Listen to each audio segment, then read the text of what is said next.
आज हम आपको ऐसी खबर दिखाने वाले हैं जिसे देख और सुनकर स्वयं अचंभित हो जाएंगे कि प्रदेश में ऐसा भी होता है। दरअसल आपको जिस खबर के बारे में बताने जा रहे हैं वो उमरिया पुलिस का मामला है। वन विभाग में पदस्थ 10 माह पूर्व मृत बाबू पर 420 का मामला दर्ज किया गया है।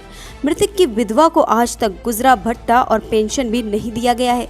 तो वहीं वन विभाग ने मृतक के परिवार को सरकारी घर से निकलने का नोटिस भी जारी किया है। अब ये परिवार दर दर की ठोकर खाने को मजबूर है। मामला उमरिया जिला मुख्यालय स्थित लघु वनोपज सहकारी यूनियन मर्यादित में तत्कालीन समय में पदस्थ कमलेश प्रसाद द्विवेदी सहायक वर्ग 3 के ऊपर मृतक के बाद शासकीय राशि में हेरफेर का तकरीबन 7 करोड़ की राशि आहरित करने का आरोप विभाग ने लगाया है। 10 माह पूर्व कमलेश बाबू की मौत हो गई और अब पुलिस मृतक के 10 माह बाद मृतक पर एफआईआर दर्ज की है। सबसे बड़ी बात यह है कि वर्ष 1990 में कमलेश बाबू की विभाग में भर्ती हुई थी और 30 वर्ष सेवा देने के बाद अचानक बीमारी से मौत होने तक विभाग से शोकाज नोटिस तक नहीं मिली और उनके मरने के बाद वहीं वन विभाग अपने आला अधिकारियों को बचाने के चक्कर में सहायक वर्ग 3 के खिलाफ सारी कार्यवाही करने में जुटा है। विभाग कोई कसर न छोड़ते हुए मृतक की विधवा पत्नी और आज तक गुजारा भत्ता, पेंशन और पुत्र को अनुकंपा देना तो दूर, आवास से भी निकल जाने का नोटिस दे दिया गया है।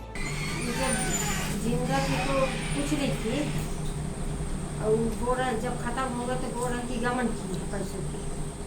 तो आप बताइए जिंदा में क्यों नहीं पकड़ेंगे? कौन कह रहा है? अधिकारी सिकरवार। वो मेरा बहुत प्रताड़ित किया है और मेरे से पैसा भी मांग रहा था 48 लाख दो, तब मैं तुम्हारा सब ठीक कर दूंगा, नहीं तो तुम लोग को मैं बर्बाद कर दूंगा। और आज तक न पेंशन मिल रही है, न गुजारा भत्ता, न मेरे लड़के को नौकरी, और ऊपर से कमरा खाली करने के लिए नोटिस दे रही है। क्या कर रहे हैं?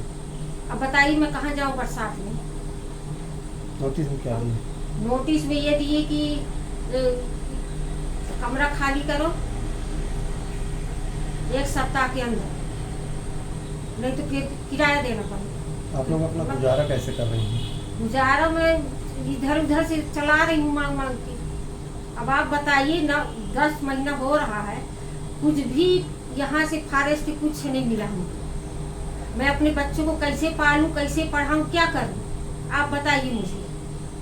इतना परेशान इन लोग मेरे कर रहे हैं, उनसे मिलने जाओ तो इतना तेज हमको चिल्लाते हैं, हमारा कोई सुनते नहीं है। आवेदन दी है आपका भी?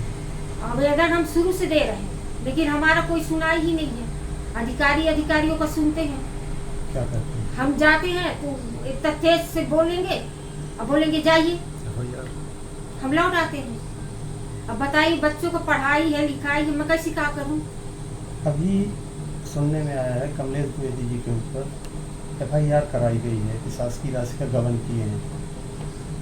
तो आप बताइए वो बाबू आदमी वो अपने से ऐसे कैसे कर सकते हैं? जब तक अधिकारी साइन नहीं करेगा चेक में, तो जब भंजवाने नहीं भेजेगा तो वो कैसे सब कर सकते हैं? जब इस प्रकरण पर पुलिस ने वन विभाग के फरियादी सहायक ग्रेड 3 संतोष सिंह के आवेदन पर गबन की विभिन्न धाराओं में मामला दर्ज कर लिया है।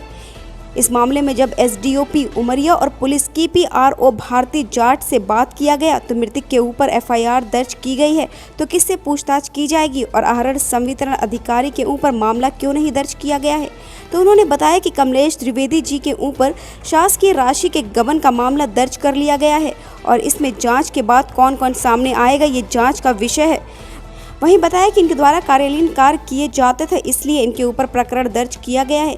वहीं बताया कि जैसे तैसे जांच आगे बढ़ेगी, जो दायरे में आएगा वो आरोपी बनेगा। ये एक एफआईआर की गई है कल थाना कोतवाली में, वन विभाग से संबंधित एफआईआर है, जिसमें कमलेश द्विवेदी जी हैं, जिनके ऊपर ये एफआईआर, जिनके नाम से एफआईआर की गई है कि इन्होंने शासकीय संपत्ति का फर्जी तरीके से, शासकीय राशि का फर्जी तरीके से आहरण करके गबन किया है, जिस पर 420 और संबंधित धाराएं आईपीसी के तहत करके विवेचना में लिया गया है।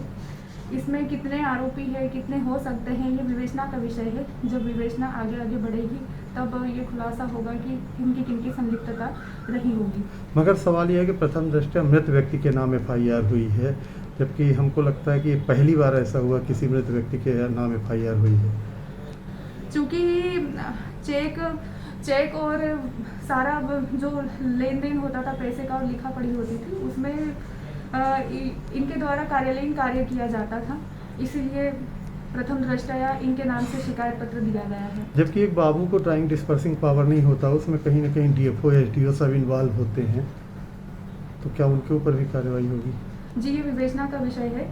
जब विवेचना में ऐसे तथ्य सामने आएंगे तो निश्चित रूप से कार्रवाई होगी। इस मामले में वन विभाग के डीएफओ मोहित सूद ने बताया कि दिसंबर 2020 में भोपाल से एक जांच दल आया था और उसने हानि की राशि लगभग 7 करोड़ रुपए थी, जिस पर हमको लगातार भोपाल मुख्यालय से निर्देश मिल रहे थे, तो हमने एफआईआर करवाया। वहीं गुजारा भट्टा पेंशन और अनुकंपा नियुक्त के मामले में बताया कि जब तक जांच चलती है तब तक कुछ भी देने का प्रावधान नहीं होता है। हमने गुजारा भट्टा के लिए जिला पेंशन अधिकारी को लिखा है, उनसे मार्गदर्शन मांगा है, मार्गदर्शन प्राप्त होते ही हम दे देंगे। वहीं आकरण संवितरण अधिकारी को दोषी मानने के नाम पर पुलिस के पाले में गेंद डाल दिया। एफआईआर करने का काम तो पुलिस विभाग का होता है। उसमें ऐसा था कि जो एक जांच दल आया था दिसंबर 2020 के टाइम पे हमारे मध्य प्रदेश शासन वन विभाग की तरफ से, भोपाल की तरफ से, उन्होंने इस पूरे प्रकरण की विस्तृत जांच की और उसमें उन्होंने जो हानि की राशि थी वो निकाली, कुछ 7 करोड़ के लगभग थी वो। और इसमें हमें फिर निरंतर निर्देश मिल रहे थे मुख्यालय से कि इसमें हमें कानूनी कार्रवाई करनी चाहिए। और इसमें फिर हमने इस मुख्यालय की जांच रिपोर्ट, सारी मूल प्रतियाँ लेके हमने पुलिस विभाग को हैंडओवर की और इसमें फिर एफआईआर कायम हुई है। जी सर, उसमें उनकी विधवा का कहना है जी कि आज तक अनुकंपा नियुक्ति नहीं मिली, उनको गुजारा भत्ता नहीं मिला और घर खाली करने की नोटिस भी दी गई है।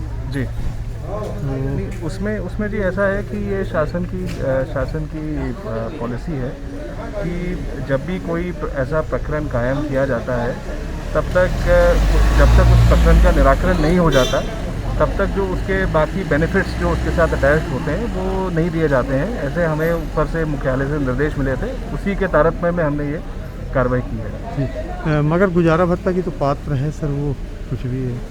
गुजारा भत्ता जो है उसके बारे में हमने जिला पेंशन अधिकारी को लिखा है, उनसे हमने मार्गदर्शन मांगा है।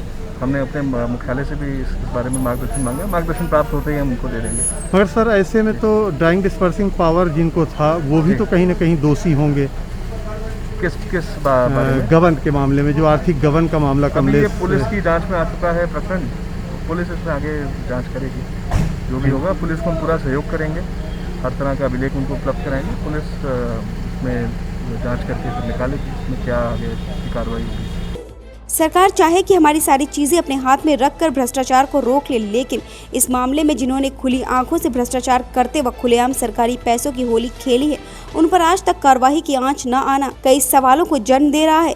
क्या इस पूरे खेल में वरिष्ठ अधिकारियों का कोई हाथ नहीं था? क्या मृतक ने अकेले ही भारी भरकम राशि हजम कर ली? इन सवालों के जवाब आज भी अनसुलझे हैं। अब वन विभाग की बात करें तो जिस बाबू ने अपना पूरा जीवन अधिकारियों की जी हुजूरी में बिता दिया, वही परिवार आज विभाग के घर से निकलने की नोटिस लेकर दर दर भटक रहा है। यहाँ तो वही वाली कहावत हो गई कि मधुमक्खी के छत्ते में जब तक रस था तब तक सभी चखते रहे, और जैसे ही रस खत्म हुआ तो अकेला छत्ता हवा में लटका रह गया।